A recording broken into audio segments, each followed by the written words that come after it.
Is it A only bit. me? Yeah. Maybe it's Maybe our okay. screen was Yeah, dark. yeah. But yeah, warm welcome to this.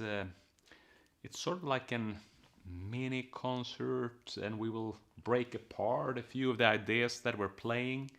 So if you are into mandolin playing in general, and maybe Nordic folk music specifically, this is a really good place for you to be right now. I got my Swedish mandolin friend Karl Tiren here. You might know Karl because he's been guesting the YouTube channel and the podcast Yeah. before. So for many of you, it's not a new face, I think. So we're gonna play a couple of Nordic folk tunes. We have a Bach piece for you, and in between we can see if there are questions, comments, and we're happy to chat with you. Actually, before getting started, I also want to let you know that if anyone out there want to try to play some Nordic folk mandolin, I have a free like PDF tabs for you. So I'm dropping that link to the description here. Also, it's always a nice thing to see where you're watching from. So I'm putting my name and where we are. Magnus and Karl.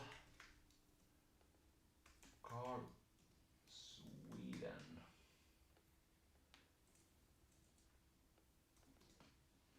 So if you wanna, let's see.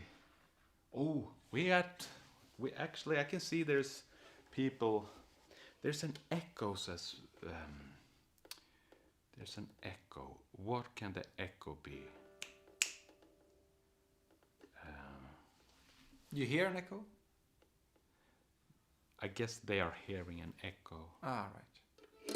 There is an echo. Why could there be an echo?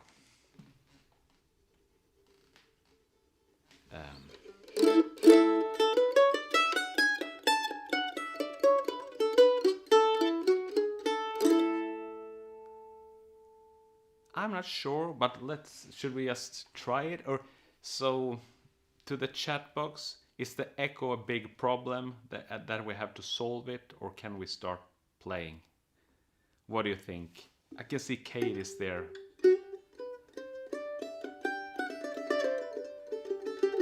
Echo is not fun, but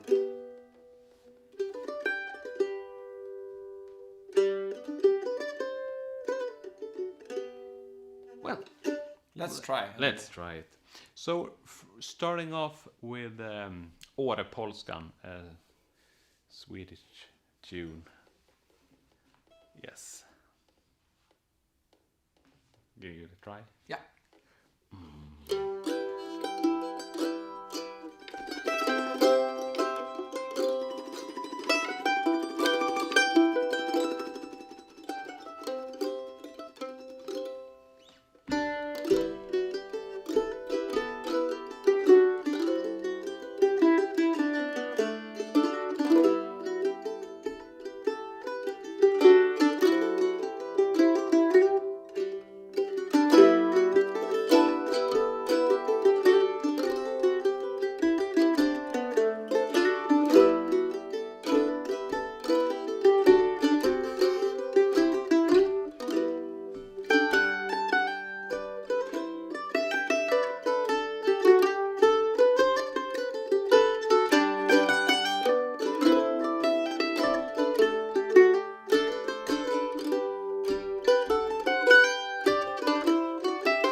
Nice.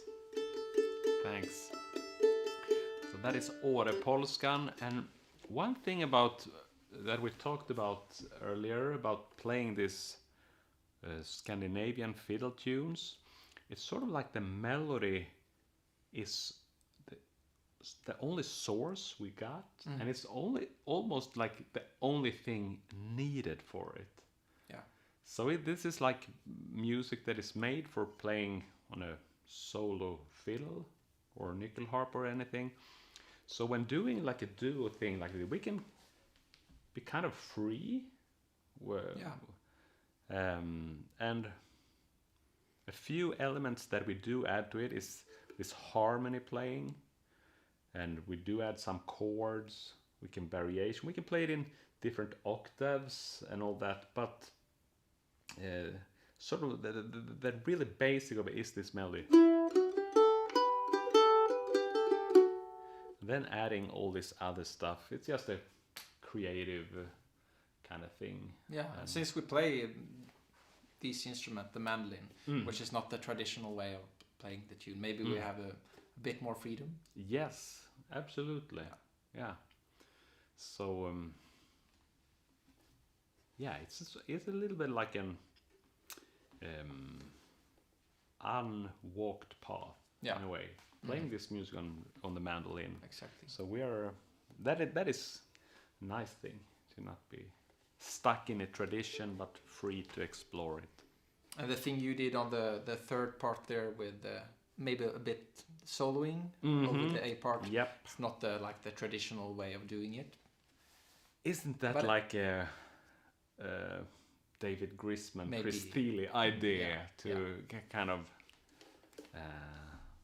but it suits the instrument really well. It does, yeah.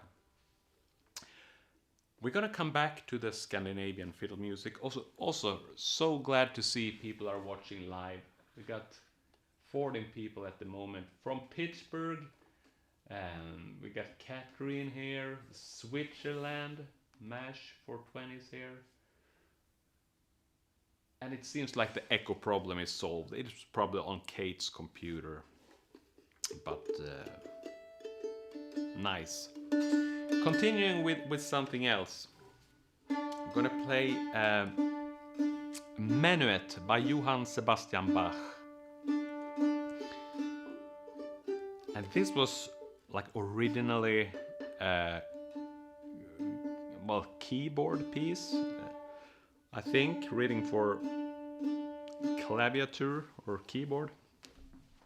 But in this duo setting, I've added like a harmony to it. So it's like a duo arrangement of this piece. Yes, let's try get it. And yep. And also this little minuet, it's also included in Mandolin Secrets Academy if someone want to learn those different parts. Let's make sure we are sort of on the same distance from the mic here. Yep. So, yep, like that. Perfect. Dum, da, da, da, da. It's a good tempo. Det är bra. 1, 2, 3.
Nice. So we actually this morning we took the time to record these pieces, and it's sort of like, you could feel like every time we're playing it through, It gets better. It gets better and better. Yeah, but and I mean, amazing music by Johann Sebastian Bach, but so fun to play. But did you wrote that harmony, or I kind of did Bach? Bach did not write the harmony, but so actually with one of the members of the academy, Yeah. got a Jane from Wales, who is a great insights in classical music. So she sent me this, and she played a version that she found in a flute book. With them like an harmony for flute. So I had sort of the melody line and a harmony line, but I've got to adapted it, make it like a mandolin. Yeah. You don't play on the flute, but it sounds good here. Yeah. So it's that's the way that I'm adapted it. Yes.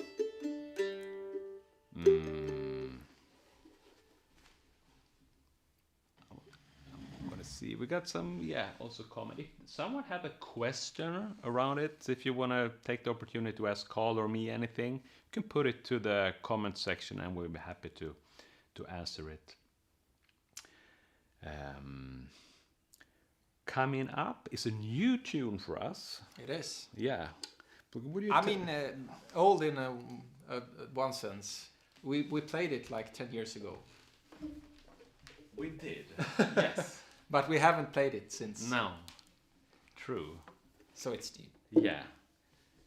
There was a time there was a little mandolin festival in Sweden. Yeah. And we once played there. Yes. And then we included this tune. I almost forgot about it, but Karl reminded me. So we picked it up for this little live stream. Another traditional polska. But one interesting thing about the polska, it is the most common folk dance. Some of these melodies are like a triplet based. So taka ta taka ta taka ta. Like the first one. Yes, like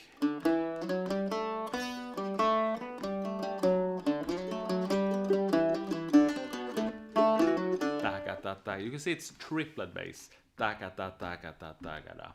So it's a 3-beat. 1, 2, 3. Taka ta taka ta taka ta. So the common thing with the polska, they are all like in the 3-4 meter. But the 16th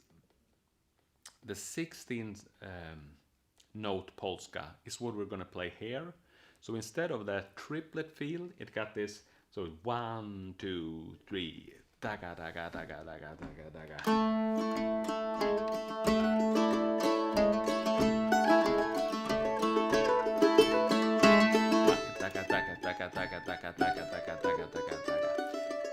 Yeah, so you will recognize it's not the same groove, even if they're both polskas, but the two main times being the triplet or the 16th note polska.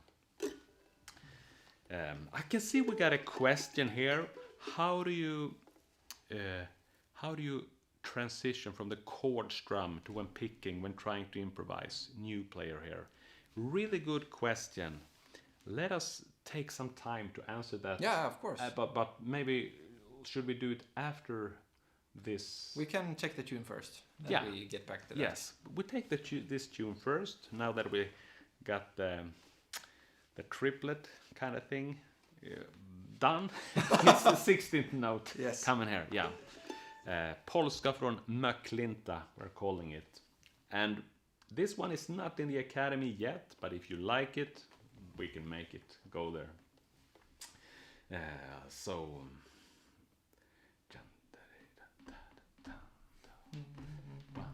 Okay, 1, 2, 3.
really nice. Very like spontaneous kind of arrangement, as it's a new piece. And as we already said, there's nothing more than the melody when starting the process. And, so one thing that we did there in the beginning also, we played that part only. So adding a little intro to this song or tune, we're kind of playing a little snippet of the A part. 1, 2, 3.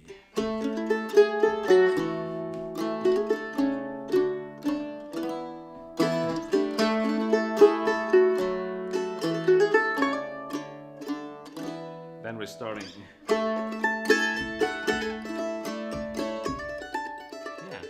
and it's really nice if you can get a little hook or something from this original melody and turn it to an intro or something like that.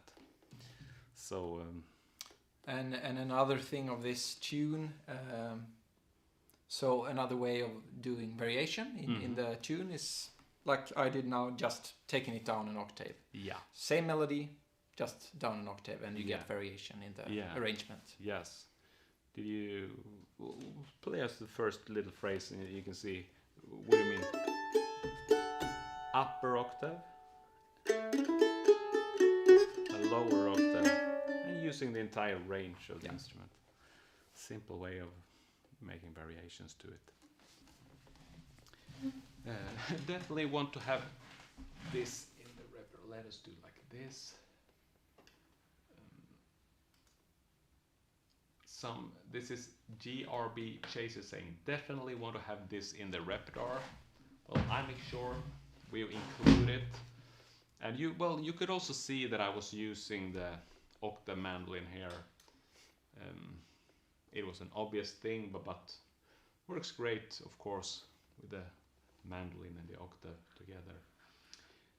Let me also this little It's Well With Me asks, how do you transition from the chord strum to then picking when trying to improvise? New player here. So I mean, you're right, it's sort of like two different techniques in a little bit, playing the individual notes like this. Let me take the mandolin, since you probably, that's where you're. I'm happy to give my short answer to it, and then you can please I can give fill yours. in if I... Yeah. But so just to be clear, we got the individual notes.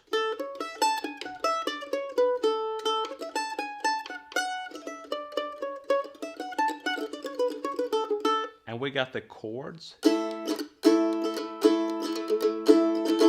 And how do we switch between those effortlessly? And one way that I like doing it, I can even demonstrate it for more like an American fiddle tune, since that's more common. So if I'm taking, for example, Bill Cheatham.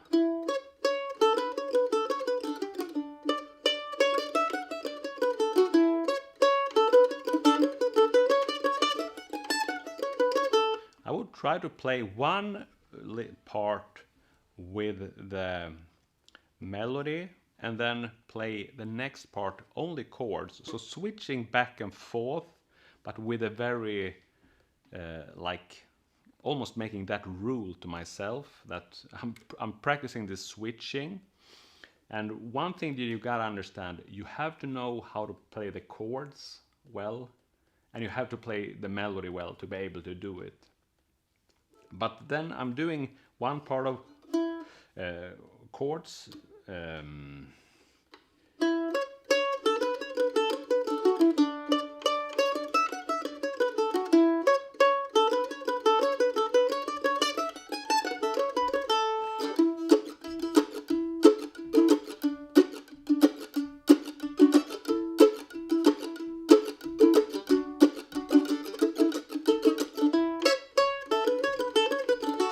So you can see, so I can switch like that with control. And once you can do that, you will try to make those segments shorter. So if I play only 4 bars of melody,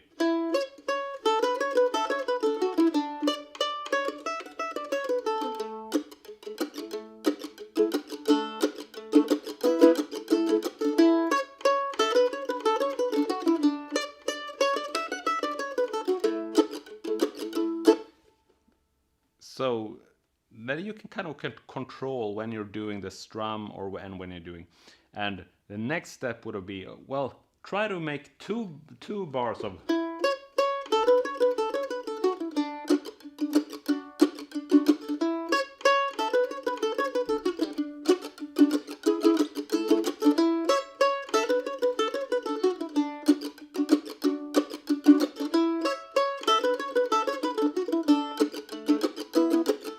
So that you can kind of, that's a good way of practicing this skill of switching in between. Once you can control that, well, then you're able to go into this, the improvisation idea, where you kind of switch more randomly.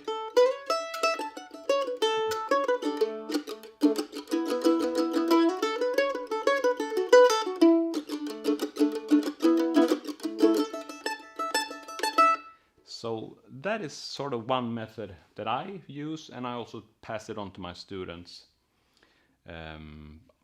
Carl, anything to add to it? Just a reflection of what you just said. Can we see it as like playing strummed chords and playing melody shouldn't be like opposites of each other. It should be, in terms of the right hand, you should really like see it as the same thing, only different outcome. Very good point. Very, very good point. So you don't have like a technique for the melody and another technique for the strumming. It should be similar. So true, so true. And you can actually, well, like looking at our hands when doing this, that it's nothing, nothing like drastically happening, but as Carl's point out, the output is changing.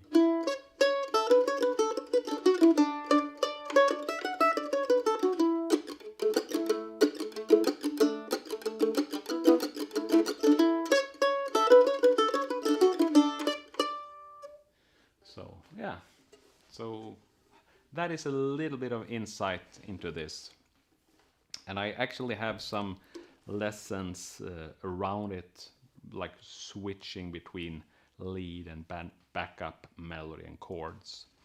So send me a note if you want me to guide you to that lesson. Next question is quick. What's the name of the tune? I'm putting it here. Polska från McClinta.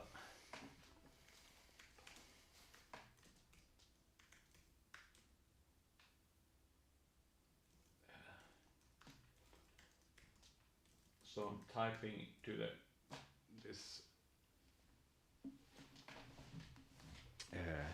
Polska från McClinta.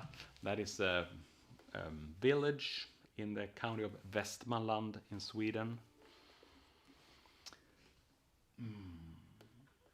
Yep.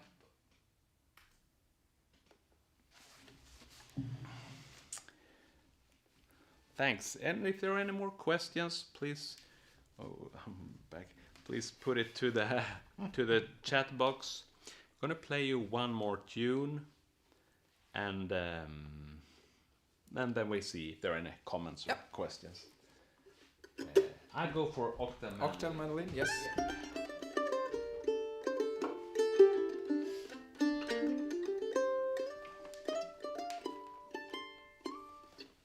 But I must say I love that you are actually posting questions like that, because I have my ambition with these live streams is sort of to make it a little bit like educational and entertaining at the same time. I mean, I just love playing music, and especially with some of my friends here in the studio, and hopefully it's inspiring for you, because you know me based more like a mandolin teacher, but hopefully it's inspiring for you to see me do some music. And also this gives us a chance to more describe things that we're doing when playing this tune. So love seeing questions like that. This is a waltz after Lasse i Lyby. Yeah. From the southern part of Sweden. I want to have you step one step further, so you are, yes, please, that's good. Let's try it. You got the tempo for it? It's...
Very nice. Nice.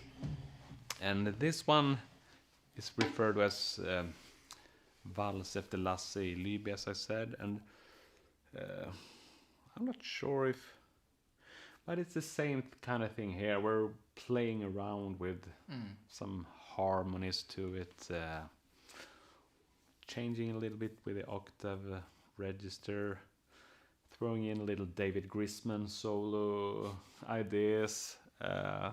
Yeah, just really fun to play around with. And as I also mentioned, if you do want to like get started with a little bit Nordic folk mandolin, you can pick up this tune at my website. It's mandolinsecrets.com/Nordic folk, and there's a tune. This tune is also included in the academy if there are members here. Let me see if I can. I had this. I like, or even better, this one maybe. I can bring in. So the GRB Chaser asks, "Is that in the repertoire also?" Yes. No, sorry, I'm a little bit lost here in my. Is that in the repertoire also? Yes, it is. Vals efter Lasse Lyby in the repertoire. There is the melody, the harmony, chords, mandolin, octave mandolin, all there. And what is it called? Vals efter Lasse i Lyby. Lyby. Yeah. Susan says, "Oh my, that was gorgeous. What is the name again? And will this be in the repertoire?" Yes, it's in the repertoire. Vals efter Lasse i Lyby. Thanks. Did see one more comment. This is from Kate. "This lovely waltz is played so expressively. Any advice on getting more of this groove into your playing?" Well,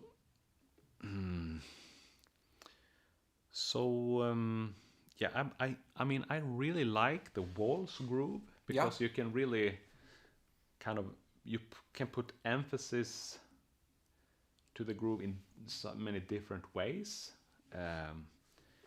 and I guess to get it into your playing,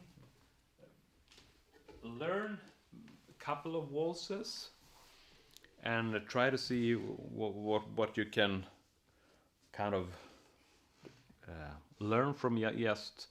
And I have maybe 4 or 5 Nordic or Scandinavian style waltzes in the academy, so learning those one is a good start.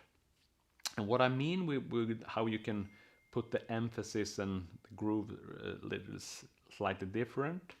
So when we're playing a slow waltz like this,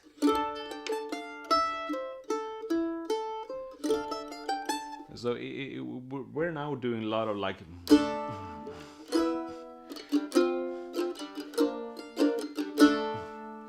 So heavenly on the 1 beat. So 1, 2, 3, 1, 2, 3, 2, 2, 3.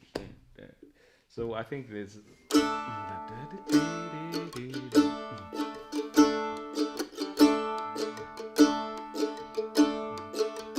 That way. But of course, another way to back up, if there's more like a bluegrass waltz or something, you probably would do this kind of. I'm now thinking tunes like.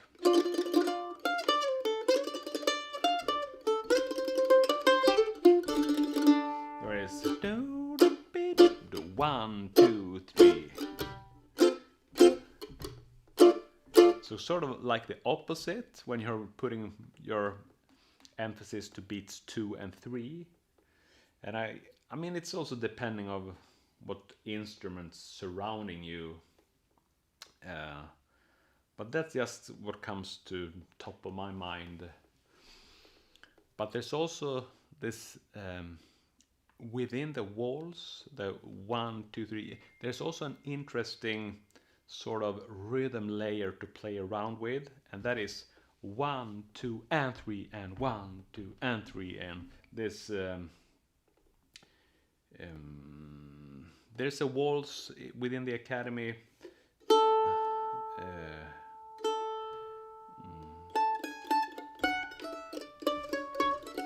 That's a polska. It's not that one.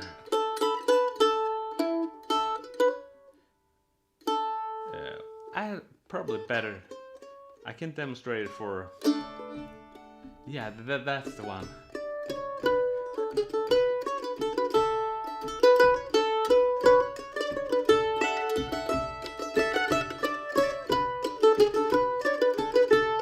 That is a great example where maybe it would suit with this. Yeah.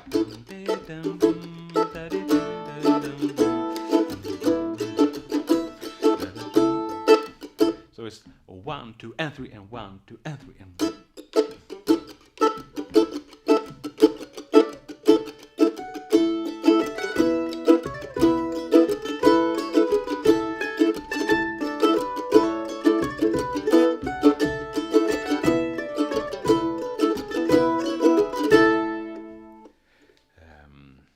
So that's my quick advice of getting into this groove. Learn a variety of waltzes in this style, and you will automatically sort of try a few different grooves. So that's a quick little thing there.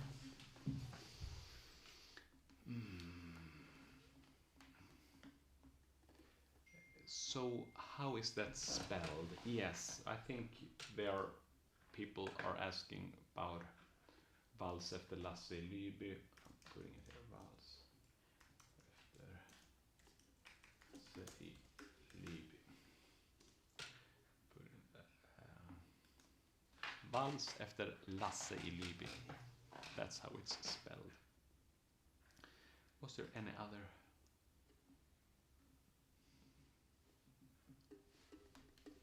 I found it. Vals efter Lasse i Lyby. Yes.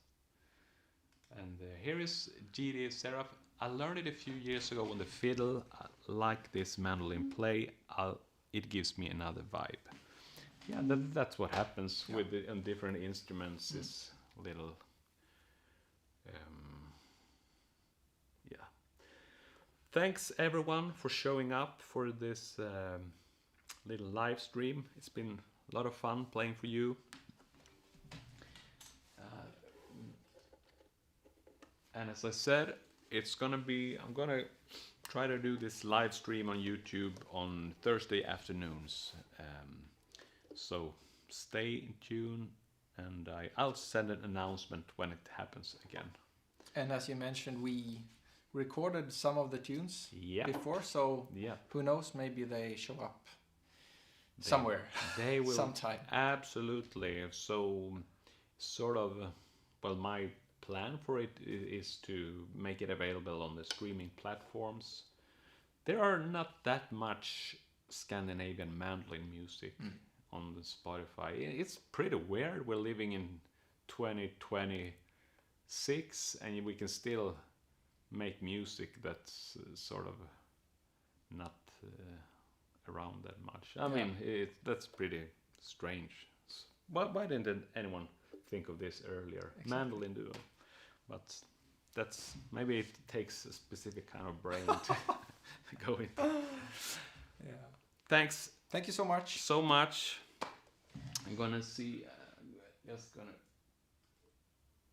end it with this. Thank you. See you in a new video soon.